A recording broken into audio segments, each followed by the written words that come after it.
I'm sure this is a question that you've asked yourselves, but why are you doing a world tour? Because our manager wants us to. There is no other answer. You asked the right We man. like touring, I think. We don't do it. I mean, it's split up every 2 or 3 years. I mean, whenever we do an album, it sort of seems to be the thing that we always end up going on the road, and we don't really question it too much. It's always part of the thing we do, playing in front of people, seeing how well the songs go down. I think it's very important to have a sort of direct communication with people. I mean, making records, it's very removed thing, and I think it's just nice to see how you get an immediate response to the songs and things, and I think it affects you, the way you write and think about it. Would the record company and so on countenance it if you said, well, we're not going to tour to promote this record? Oh yeah, I mean, I think we have, contrary to what our manager says, we proved now that touring doesn't sell records anymore. You don't have to tour. The argument always was you must go out and tour and promote the record. It doesn't work that way at all. We've done, we completely missed out Europe one year, and records did really well in places. So that's it. No more touring. No, it's part of what a band does. I think it's good for us as a band too, because it's another side of what we do together. How do you prepare for a world tour? Well, we're just doing that right now. We tend to rehearse. I mean, you can over-rehearse. So I'm told. We have a couple of weeks of music rehearsals and then a couple of weeks of production rehearsals with lights, where the music and lights and sound take 50-50, I suppose. But obviously preparations start in the office months ago. I mean, you have to play places like Madison Square Garden or the big hall in Dortmund. They have flower shows one day, then a rock group the next, and then basketball the next day. So you've got to book them well in advance. Are you rehearsing other musicians as well? Well, we have Chester Thompson and Darryl Stammer with us, who've been toured with us now for about the last 8 years. So other than that, that's all. Do you do anything in the way of working out to prepare for a tour? I mean, keeping fit and doing loads of exercises and things. Yeah, well, the odd pint of lager and lime. Yes, which should be arriving soon. Yeah. No, I should work out actually, because I just played my first song on the drums today, and I'm still sweating. But I'm going to go back to drum machine instead. You have to be pretty fit actually. I think so. Quite honestly, I get less fit on the road because obviously I'm not really moving about that much. I move about. Whereas more down the garden. Down the garden, I move about a lot. Yeah. Well, how do you get away with it then, Phil? You're saying that you have to be fit, but you don't actually do anything about it. Well, I don't know really. I think singing takes a lot out of you. You've got to be quite fit. It's like a lot of exercise. A lot of breathing. I don't do it, but I just watch him do it. But I've just been playing the drums on a tour with Eric Clapton, so my hands are in pretty good shape. But that's the first thing, blisters. You get blisters, and there's no way around that. You just keep playing until they stop becoming blisters and become calluses, really. It's not easy, It's not all sex, drugs and rock and roll. What do you pack to go on a world tour? Depends where you're going. Well, I'm wearing it. Well, the first tour is in America, then Australia, so that's a doddle, because that's all summer things. It's all lightweight. It's some winter tours that are hard. 3 sweaters and an overcoat is a suitcase. You always forget to pack the things you want. Hanging bags, actually, I think. I'm into hanging bags at the moment. What do you do with them? Well, you can hang things up in them, and then take them out on hangers, and you can unpack in 5 minutes and then put them back in. You don't hang sweaters up there. Well, not sweaters, no, but You're not that weird, not sweaters. But how much stuff do you actually have to take, though? It I mean, to go on a world tour. Depends how long you're going for, doesn't it? I mean, you say world tour, you make it sound like we go away for a year. In fact, away for 2 months, and then we come back, for 3 or 4 weeks, and so we can or even if it's a few days, you've got time to sort of wash your clothes. But on the road, I mean, normally you're in a place. You don't wash your own clothes on tour. Oh, I wash my own. I don't believe that. No, not normally. No, well, if we're in a place for hobbies. No, I do it. He makes me do it. Sugar love. I was going to You've say lost the that. thread. Completely. Never mind, I'll ask you something Wasn't else. that exciting? Do you party like a real rock group is supposed to when you're on the road? Yeah, our lager's about to come in any minute. I mean, I think it's very difficult to actually do the kind of touring schedule we do and have a lot of late nights. And enjoy ourselves. Yeah. And still play well. I can't do it. I mean, You're pretty much stuck. When you go back to the hotel, I mean, everyone finds out where you're staying. No matter how many other names you're registered under, they always find out where you're staying, and they're always congregating in the lobby. So the first thing you do is get out of the lobby into your room, and that's where you stay, really, isn't it? I mean, you sort of watch a bit of TV, have a couple of drinks, and wives travel with us as well. So sometimes. It's not so bad. Well, yeah, it's not, by the time you've done that, it's about sort of 1 o'clock, and you're often flying the next day or I think if there are certain groups that do. Some groups like to do it. I mean, quite honestly, I don't think we really enjoy it that much. Speaking for myself, I don't enjoy it at all. Enjoy what? Parties. I mean, so I'm quite happy not to do it. Really. You're miserable, man. I don't like too many people around. Is there general silliness though? I mean, pranks and things like that. Well, we have a great. I mean, Yeah, the a lot of 5 of fun. us together have a lot of fun and a great sense of humour. I think we get on very well, and there is a lot of laughing. There has to be a lot of laughing, but I think it depends. I can't. I don't think singers. I can't sing if I've stayed up. I mean, I might stay up to 2 or 3, but that is the latest, and that's only if I haven't got to get up, because otherwise you just wake up and the show suffers the next day, and then you have to explain to 16, 20,000 people or whatever. You should have been here last night because it was all right last night. You can't do that when they've paid a lot of money for tickets. Do you have any standing jokes about various band members when you're on tour? Like, he's the one who's always in bed at 10 o'clock, or he's the one who doesn't wash his socks, or whatever. Yeah. Well, you've heard those rumours about him. Now look. Well, Oh, Chester's always late, although he's a lot better now. But he is always He's always the same amount late, so you can allow for it. Yeah, It's you're right. consistent. That's quite good. It's when you knock on his door, and he's just riding the afro curling through his hair, and everybody's down in the lobby, and he's still just his trousers on. But things like that, you learn everybody's idiosyncrasies, I think. What are the horrors of touring? Is any of you afraid of flying or anything like that? Speaking personally, yes, I'm afraid of flying. I hate flying, actually. But, I mean, when we started touring, I had to make the decision that either I was going to do this job and accept that, or not do it. And so I decided, I can cope with it, but I really hate it. At times, it really gets me down. Sometimes it's not so bad. I feel better when we fly. Sometimes we do it after a gig. Some reason or another, after a gig, you've had a couple of drinks. It doesn't worry me too much. But the sort of first thing in the morning, which is when you normally do the travelling, is the worst time of all. You just, I don't like it at all. Yeah, it's made easier, I think, because we sort of have our own, not our own, we don't own it, but you charter a plane for the tour, which means that you bypass all the airport checking in an hour and a half before, losing baggage on the way and stuff like that. So a lot of that sort of pressure's taken off, and when you have the same plane, I don't know if it makes you feel any worse. I think so. I think it's better to, that's better because you have less build up and everything, and it's more familiar, and you're not sitting all, I mean, it's a different kind of environment, but it's it's just one of those things. You don't want to see the pilot. The thing is, you don't want to see the pilot at the gig the night before, which has happened. Yeah, I saw the co-pilot once, completely out of his brain on the sofa in the hotel, and so I said, "Who's that guy?" I didn't recognise him, and they said, "That's the co-pilot." Yeah. And we were flying at 10 the following. That's the only time he did it. He got Other horrors? It must be awful to be ill. I mean, if you're away for that length of time, somebody must come down with a sort of flu bug or something sometime and have to go on and play. I mean, I think this day for us, touring, the travelling side and the organisational side is really about as easy as you can get it. I think the hardest parts are when they cram too much into a day. I mean, when we started touring, you didn't do very much promotion. There wasn't much radio or TV stuff to do. And now the media has grown so much that there's a whole new area. And so, if all we had to do each day was to play the gig, it really would be a doddle, very easy. But there is a certain amount of promotion you have to do, and that's probably the hardest part, I think. That makes a long day, as opposed to having the day off and playing tennis or lying, whichever, and get ready for the show. You have to go and do... It also means you don't get a chance to see the place, because you're tied up somewhere. I'm not tied up. Those of us lucky enough to be tied up somewhere. Right, we'll leave your private life out of it. Now, on the eve of your world tour, as they say, can we just recap on the sort of solo things that you've been doing? Tony, what about the soundtrack or tracks?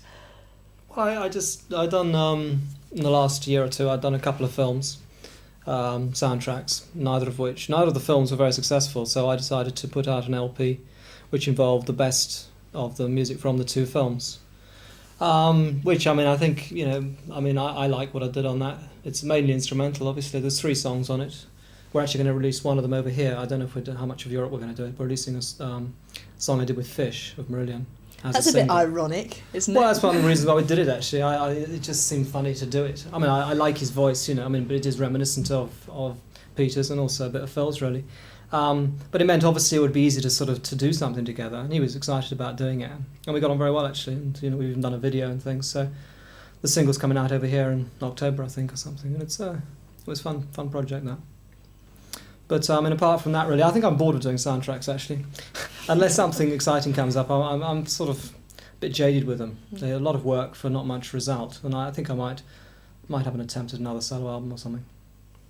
But you've contributed a song collectively, of course, to Mona Lisa. Was that written for the film, or did it just get... Well, the song was there. We were actually... Ray Cooper, who is Elton John's percussionist and also production manager at Handmade Films, he rang me up because I've known him for a long time, and he said, did I have a song? Could I write a song for this film? And I said no, because we're working on the Genesis album, and we're doing a group project. So I said, well, maybe, because we had such a lot of material, that maybe we could find something that would suit. So he sent a cassette of the film along, a video of the film, a rough cut, and I saw it, and then you saw it, didn't you? You saw it? I saw it too. Anyway, we had the song written. We were just writing anyway, and there was a song that would suit the film, and the lyrics, I just changed it, because I wrote the lyrics for that particular song. I just changed the lyrics so that it would work for the story of the film. It wasn't actually written for the film, but it was written with the film in mind. Right, things mechanical? I've just we did a tour which finished about 6 weeks ago, Mike and the Mechanics of America, which was great fun. It's nice. You work with all the people on the album, and there was they were never in the same room at the same time, and it was the kind of thing you say, yeah, why don't you do it? And then it's a lot more work than you realised, but it was good fun. Everyone got on well. It was nice to play some of the music in front of an audience, and in a way it was good because it kind of warmed me up for this tour. Because the fingers are still okay, and you just done some live gigs. So the blisters have all hardened into calluses, have they? It was funny. They kind of go soft, but they're actually soft but hard. Firm yet flaccid. Look. Mr. Collins, all this acting stuff that we keep hearing about, are you really going to be playing a train robber in a train robber's movie? Yeah, I'm a bit upset that he didn't like the idea of me doing it. Buster Edwards. But I think it was just... Yeah, I'm supposed to be doing it. I'm doing it, as far as I know. It's a year September, so I'm not... Actually, it's almost a year from now, I suppose. So I'm looking forward to it. I've read the script lots of times, and I still like it.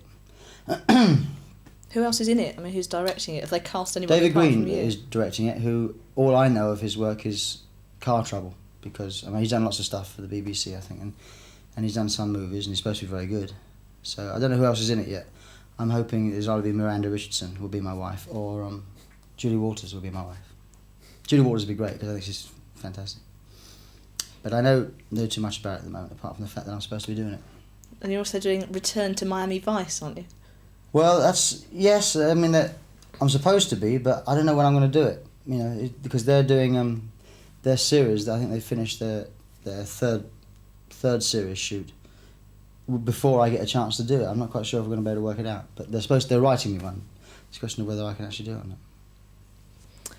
Right, to go back to this touring lark, do you complain about hotels and things like that? Oh yeah, the entire conversation, is about what was wrong with the hotel. We run out after the first week, we run out of things to say to each other. So it's always about.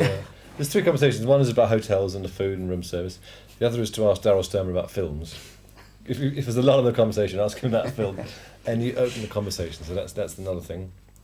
And the third thing is about the music, really. There's a lot of conversations about. In that order. Definitely room service comes first. 24-hour room service or not? Yeah. Do you wear Genesis tour jackets? No. When we have tour jackets, they always the road crew like tour jackets. They're what the tour jackets are made for. And they like their name all over it and Genesis on the back. And we ask for the tour jackets, just the jackets, nothing on it at all, because otherwise we never wear them. I got hundreds of Genesis jackets, Phil Collins jackets, with my name on them. I'm never going to wear them. I'm going to walk down the street with Phil on, And the jackets are quite upmarket jackets, some of them, really nice leather, suede, but you can't wear them because they got your name all over them. So it's a shame, really. I'll sell them one day. Are audiences really that different from place to place? Apart from the fact that in some countries they hold up lighters and matches and things, and here they don't. Well, they are incredibly different, actually. In terms of response to certain songs. The So different albums go down well in different countries too, you know. I mean, certain albums were big hits in one country and didn't suit so well in others. I like the album, I think it was Duke, or Abacab, which was it? Duke didn't do so well in Germany, for example, you know. And then also when we toured last time we toured in Europe, which was quite a while ago, the audience actually booed a couple of songs, which was great. Yeah, in Holland. They booed, we did a couple of songs from the Abacab album, which they didn't seem to like too much. Who Done It, Man on the Corner? Well, there's no reply on Who Done It, yeah. Which... it was frightening. It's quite a bit. I mean, it's great to look back on, actually, because I quite approve of that. Yeah. But the songs... They took you didn't like the songs either? Oh, I love the songs. The songs are great. They missed the point, I think, of the song Who Done It in particular, which is supposed to be a bit of a joke, you know, but everyone took us very seriously. You know. But so audiences are very different, and also the way they clap and things. In Brazil, for example, they sort of like clap really hard for sort of like 5 seconds, incredible deafening noise, then complete silence. And then Phil had to keep going in Portuguese, trying to sort of sort of keep it going. They're a bit like that in Japan too, weren't they? That's right. Yeah. No voice in Japan. It was all just clapping and no kind of shouts. You know, whereas obviously in America, you can't. You know, if you go down to, there's no such thing as silence in an American hall. It is just so loud all the time. And then you come and play England after that, and you think you've done something wrong because it's just so quiet, everything all the time. Do they do the wave and stuff as well? Well, the wave's been we haven't been on the road since the wave. We'll probably have the wave somewhere. What's the wave? Yeah, the Mexico wave, you know. Oh. Well, they all do that, you know, in rhythm round it. I haven't seen that. Where you been, man? Where you been? I just got out. You know. They don't have the wave in France. So. Do you ever not play an encore? Sometimes, I mean, not for a while. Yeah. We used to not. We used to feel when we did after we'd done. There was a tour, I think, when we used to end with Suppers Ready or something, and then we thought we wouldn't do an encore after that. That's going about 12 years ago. Yeah. I think the thing is, you see, I mean, it's very hard when you play a gig and you know it's bad for you. I mean, if the audience actually have not enjoyed it and they've been, you know, the audience obviously as a unit. I mean, I think probably in Holland we might not have done an encore, for instance, because we just come out with Abacab that we thought was a great step forward for us, and to have dissent in the audience, as Tony said, it's great to think that those people, we don't like it, so we're telling you we don't like it. That's much better than sort of, you know, just covering it up. But I would imagine some in those circumstances we'd be so pissed off that we wouldn't do an encore. Really? Because it's such an obligatory thing, because an encore doesn't really mean that much anymore, does it? Because the band always comes back. If you get an encore after the encore, that's like the encore, you know. Yeah, I think one of the reasons for doing it actually is that we've found sometimes when we haven't, people take it as, we don't mean it, they take offence to it. They think you're really saying, we don't like you guys at all. So we tend to normally, it doesn't mean that much. Some bands, I mean, I've seen the Police, for instance, who did 45-minute set and then another 45 minutes of encore. So, you know, like without any encores, they'd have been ripping people off, really. But it's just that because they always got called back for more, they made the set a bit shorter, I think, to incorporate, you know, a sensible length of the show. Are you going to be doing your wacky encores on this tour? Yeah, probably. Really? Aren't we? Yeah. What a different song. Karma Chameleon. Well, this is the one, though. It did shock a few people when you did that, what was it, in Birmingham or something? That's the reason. Well, the actual original idea was to just, I don't know how it happened, was just to do some old R&B things, because I mean, I think we all like playing old stuff. And we started mucking about in rehearsal, and just sort of one crept in, and then suddenly it was like, well, if that's all right, we've got another 3 or 4. And then I think for Birmingham, we just decided to do... Well, we'd introduced Karma Chameleon. Had we done it before? Yeah, we've done lots of times. We did it in America, yeah. I know we did every... We kept adding songs, you know, and got fed up with adding 60s songs, so we decided to add sort of contemporary song, you know, because we quite liked it. Boy George apparently came into the Virgin office the day afterwards and said, well, did they or didn't they? It was quite funny because the word had got out that we'd done it. It was just quite extraordinary. We just thought we'd do it, you know. Yeah. How are we doing? I was waiting for you to tap me on the shoulder there, because we must be about near the end of the tape. A minute if you want to do one last question. A minute. Yes. Okay, you've got a minute for this one. You rolling? Yeah. 45 seconds. What do you miss most when you're on a world tour and you're away from home? Well, it's an obvious, easy answer to that, the family, really, for me, because although Phil said that our wives go with us, I mean, they do when they can, but obviously now that I have children, and same with Mike a bit, you just can't go all the time. They're at school and things, and they're tired. And so when we're touring during term time, you do get time without, and I don't like that. Certainly not too much. I miss their families too. No, I mean, I miss my kids, full stop, whether I'm on tour or not. So that kind of thing is without saying. I guess you get fed up with hotels, really. What about little things? English I'll tell you beer what you or miss. Sunday You miss- Marmite. I miss Marmite, that's for sure. You miss Brown routine. sauce. I mean, there isn't much. There's not much routine in my life anyway, but there's just enough. So that when I'm on tour, you miss it. There's nothing's ever the same. It's never the same old bit of marmalade or the same old pot of this and same chair, same newspaper. It's just everything's different every day. Same pair of slippers, same dog.